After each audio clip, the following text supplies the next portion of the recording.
You can either stand up and take that small step forward. You don't have to know where you're going. You don't have to have the perfect plan. You don't have to know what tomorrow holds. But you can either get up and take that small step, or you're going to sit at that kitchen counter for the rest of your life. The smallest of steps eventually completes the grandest of journeys. One small step at a time. You work hard, try to stay positive, try to be a good person, do the right thing. And, it'll not only bring you out of that, but take you to great places. This too shall pass. Whatever you're feeling, whether you're feeling great or whether you're feeling terribly, it's going to pass. But if truly you could never feel good about yourself ever again, why would you want to go on? Even serving other people, you do it in part because of how beautiful it feels. So helping people understand that that will pass, that there will be something beautiful again waiting for them, but that what you build your self-esteem around, what that ego is tied to, is absolutely critical. Because if you tie it to being right, if you tie it to being good, if you tie it to being pious, if you tie it to anything that is fragile or tenuous, it can go away, and then your ego is damaged, and then the psychological immune system kicks in, and then you start making really weird choices. So build your ego around something positive. Build your ego around something that is truly anti-fragile. You have to decide to live a life where excuses is not something that you're going to do to give yourself a pass. You've got to say, I'm going to do this because it has meaning for you. It has value for you. And one of the ways in which to operate and move your life forward so that it would be an excuse-free life is do what you know, not what you feel. We look back for experience, but we have to look forward now for inspiration. And what gives us inspiration to get up in the morning and do our job, learn skills, develop all that we can possibly be, is the promise of the future. And it can be so powerful that it can overwhelm any adversary you might have, any difficulties you might have. Here's a key phrase: reasons make the difference in how your life works out.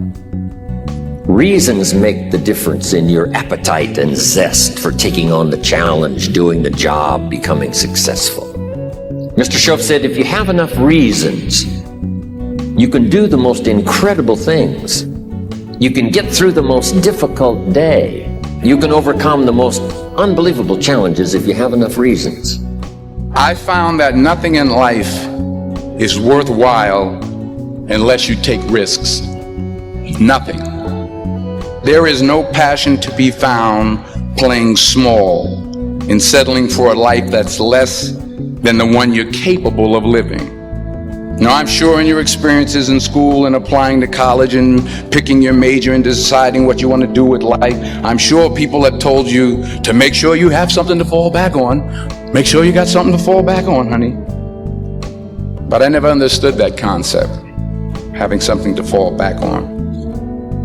If I'm going to fall, I don't want to fall back on anything except my faith. I want to fall forward. I figure at least this way I'll see what I'm going to hit. Fall forward. This is what I mean. Winning is in all of us. We all want to win.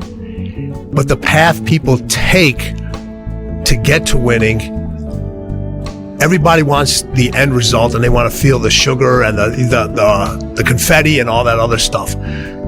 But what you have to endure to win, no one wants to talk about. And that's what really winning is about, because you spend more time enduring it and being in and not in a good place. No matter what you do in life, where you're at, this is what winning takes. And it's in all of us.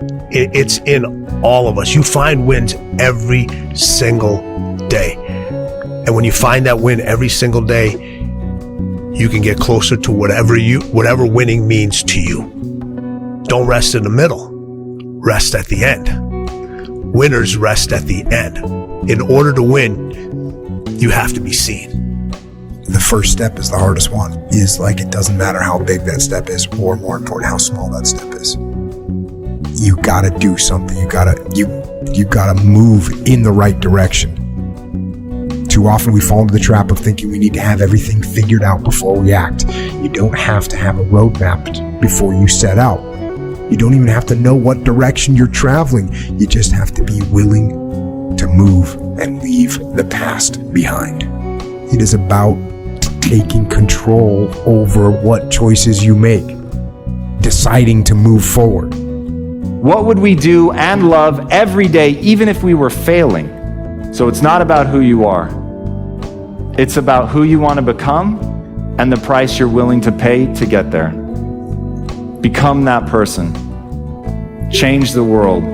Change yourselves. Identity and values drive behavior. So if you want to make a change, you have to change your vision of who you are. You have to begin telling yourself a different narrative. And the narrative you tell yourself about yourself is everything. You can change whatever it is that you want. Something that you literally could not do the day before, you can do today. And your mind sees that that's true. Your mind sees that something you couldn't pick up yesterday, you can pick up today. And it begins to ask itself, well, if that's possible, then what else is possible? See, a lot of people know what they need to do, but you know what we do most of the time? We say, well, I don't feel like it. No, when you operate like that, you're operating at a lower level. Decide, don't give yourself a pass. No excuse is acceptable. Do what you know, not what you feel, and you will manifest your greatness. Faith is the ability to see things that don't yet exist. If somebody cannot see it when it is not here, then it will never be here. So it's possible to see things that don't yet exist. So it's possible to see the end and then begin. So here's what we want to do in our goal setting session is to start looking into the future. What you would like to accomplish, where you would like to go, the person you would like to be, and see if you can't get a better picture of the finished objective. See yourself there, see yourself in possession of. Decide what you want and then act as if you already had it. Decide what you want and act as if it was already yours. Now, the reason we can act thinking that it's already ours is because not only can we vision the end results, we can also vision the beginning of making it real. That if I want to become the person that I want to become, I am going to pay a price. And to me, the question that we all have to ask is, who do I want to be? What do I want to become? And how high of a price am I willing to pay to get there? And I will pose to you that the people that you most admire, the people that have achieved at a level that you want to achieve, they are no different than you. They simply know what they want to become, and they're paying the price to get there. That's it. Right now, between me and the person I want to be, between you and the person you want to be, there is a gap of skill set, and that's it. But once you know your mission, and once you believe that you can accomplish anything you set your mind to, then you can do the extraordinary.